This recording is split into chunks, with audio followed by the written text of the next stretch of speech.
What's up there, bros and broettes of YouTube? This is your boy, Professor Magnus, once again, here with another link battle to show you how, I guess how I battle.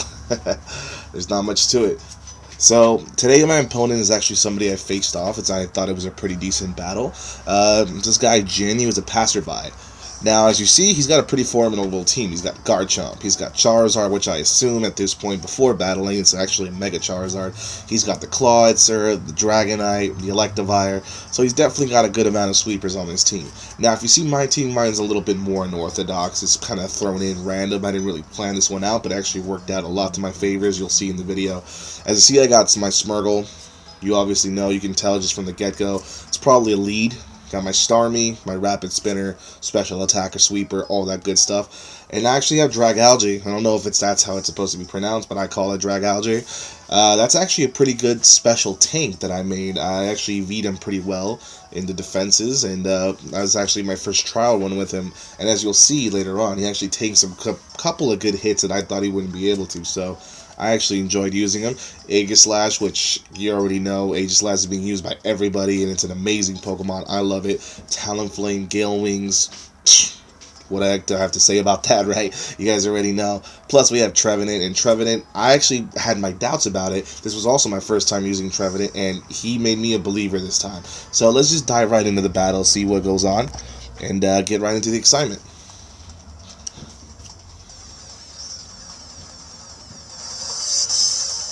Now, this is actually a battle I got into. He challenged me out of the blue. I wasn't even ready. This is a team I just pretty much conceived right off the get-go. So as you see, I'm going to start off right here with Smeargle. Start off with that Spore. Go right to sleep. Put him to bed. Just rest your head in that pillow, Dragonite, because you're going to knock out. So now that his Dragonite's asleep, it allows me to set up all my entry hazards. So I'm going to go ahead and set up my rocks. I was expecting him to actually bring his Dragonite back, so I wanted to set up my rocks right away in case he wanted to, switch him out in the future.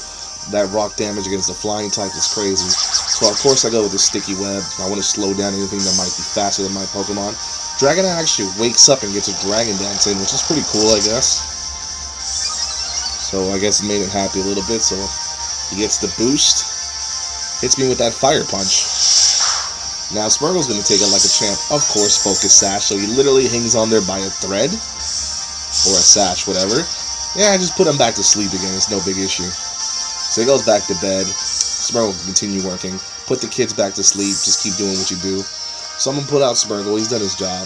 Now bring on my Starmie, Liberty. America. You already know. So here we actually get to see Dragonite's ability in action, which is actually pretty cool. That's what makes him so good, is Marvel Scale, I believe, and that's what actually halves the damage of the Ice Beam. So the second one's actually what's going to hit it hard and finish him off, since he no longer has the full HP advantage, which is how Marvel Scale works, in case you have people who are watching who don't understand. Now he's going to send out his Miss Maggie, which is a pretty good counter to my Starmie, considering its move pool and all that. So I'm going to go ahead and call it back, and I actually missed the prediction here, because I thought he was going to go for, a Shadow Balm. So I sent out my Smeargle. Either way, death fodder. But he actually goes for the Thunderbolt. So it kills my Smeargle. No harm, no foul. 1 HP, didn't really have much good use anyway. So it's going to take a long rest. And I can see that it's Life Orb. So I'm going to go ahead and send out Talonflame. Now, Talonflame is insanely powerful. With its Gale Wings ability, gives priority to its flying time moves. So check this out. It's just going to decimate this Magus. Never had a shot. Never had a chance. So of course I'm going to lose some HP from the recoil and some HP from the Life Orb that it's holding. And now it actually reciprocates with Garchomp. Now, we all know how dangerous this Land Shark is. So I'm going to go ahead and take precaution. Now luckily, the Sticky Web works, so it actually slows down the Garchomp a bit. I'm going to go ahead and counter with Trevenant. Now, Trevenant, in case you didn't know, is actually very bulky, has great defenses and great attack. So as you see, it's just going to take that Stone Edge from a Garchomp like a champ, and it's not even going to flinch, nothing like that.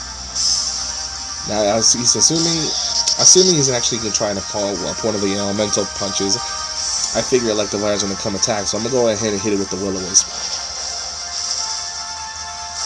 This should have its attack, as you guys already know. Nice and simple. Now, Trevenant's going to be able to stall this guy nice and simple with his, like, the Will-O-Wisp, and he also has great, moves, utility moves like Leech Seed. He also has the ability Harvest, which is why I gave him the citrus berry, as you see right now, he's eating it. He can actually regenerate berries with his ability. So, he goes for the Wild Charge. I assume the attempt to get some stab coverage, but it really doesn't do anything. So Trevenant just kind of stands there like, what's up, bro? Come at me. So he's going to go ahead and Leech Seed him, get some of that health back. Try to stall out. Just stall kill his Electivire since this guy's not trying to switch it out. I guess he's just letting it go. Now, Trevenant's going to do what he does best. He's going to take the hits, one after another. An Ice Punch, a super effective Ice Punch, does that much. So I go with the Horn Leech, just finish this thing off, put it out of its misery, absorb its remaining HP, and just go to work. And there goes Electivire. It's out of the game, ladies and gentlemen. That was textbook. Now he responds with his Charizard, which obviously I can't do much with Trevenant. But check it out. That right there is a prime example why anybody running a Charizard on their team needs to have a Rapid Spinner. Half HP gone just from entering some Stealth Blast. So here's where I go and set on my Dragalge. As I figured, he's in a Mega Evolve. It's a Charizard Y. As you know, Charizard Y has heightened special attack, plus has a Drought ability. So this is where Dragalge's tanking ability is going to come into play. Takes a boosted Drought, Charizard Y, Heat Wave, and takes it. Gets burned, but he takes it like a champ. So here we go. Charizard's going to go ahead and hit it with a Dragon Pulse, which is going to be super effective against my Dragon type. But as you see, he manages to tank even that. All I wanted him to do, get in the Toxic, and he did his job. That's why I was proud of this little guy right here. Never used him before in a battle. It was his debut, and he actually did what he needed to do. I mean, I would have liked him to have a couple more utilities, but hey, he got the major job done. So there goes my Dragalge, finished off by the burn. So now that I know his HP is at less than half, I'm going to go ahead and hit him with Talonflame, and he's just going to decimate this with the priority Brave Bird.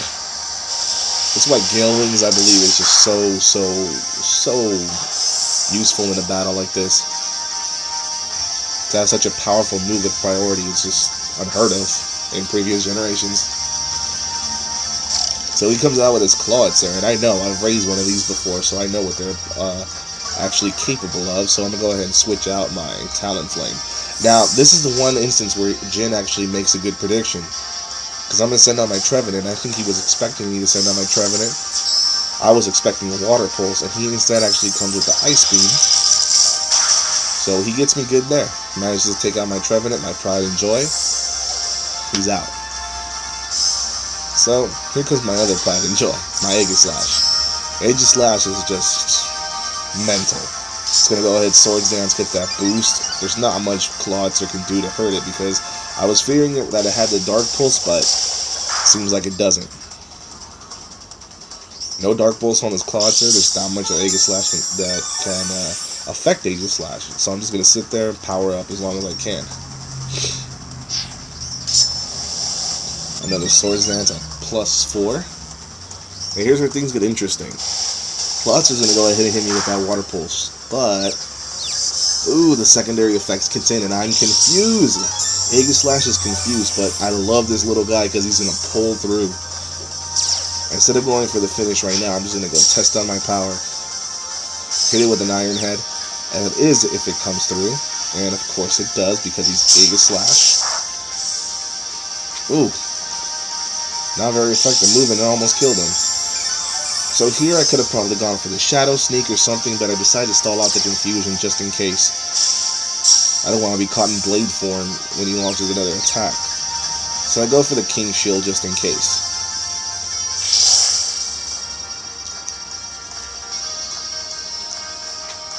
Luckily, I'm actually gaining HP with every stall that I do. Like that King Shield allowed me to get a little bit more HP with the leftovers. And so here I go. I'm kind of predicting that the confusion is over, and I was right. Shadow Sneak it is, and it's going to go ahead and just decimate this Colossal with what little HP it has left. Just like that. Bye-bye, Shrimp. This is why Aegislash is one of the most prevalent threats in the metagame today, because, I mean, his type being his attack, his abilities is just amazing. So he's going to send out his Garchomp, and I know pretty much what Garchomps can do to Aegislashes. So I'm going to go ahead and scout him. Throw in a King Shield just in case to see what he wants to attack with, even though it's probably obvious that he's going to use Earthquake. So of course he does manage to gain a little more HP. So I'm going to go ahead and go for the +4 Shadow Sneak right here. See what it can do. I knew it wasn't going to kill Garchomp, but it should have at least done hefty damage, and that it did. Now it's pretty clever that he has a Rough Skin and the Rocky Helmet to give me double damage. Lowered me by quite a bit. Finishes off Aegislash with the Earthquake. Such a shame. I always hate seeing this one go. It's okay. I got other people to avenge him. I got other Pokemon to avenge him. And there's Liberty once again, the spirit of America. We bring out the super effective Ice Beam, and I should put the kibosh on this game.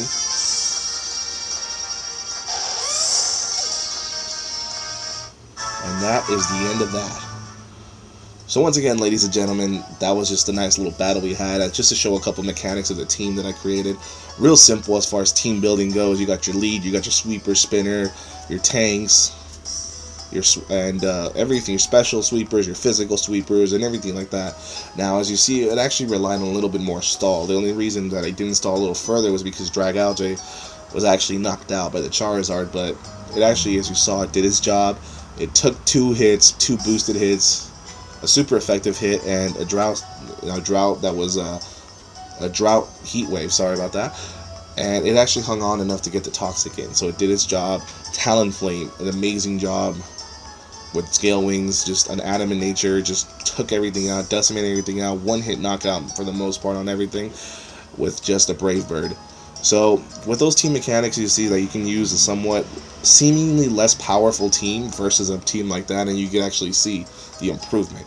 So pretty much that was it. Hope you guys enjoyed the battle. This is Professor Magnus coming to you from YouTube, obviously, and hope you guys enjoyed it. Please subscribe, leave some comments if you'd like me to use any type of specific Pokemon in my next battle, next upload, next video. Let me know in the comments below.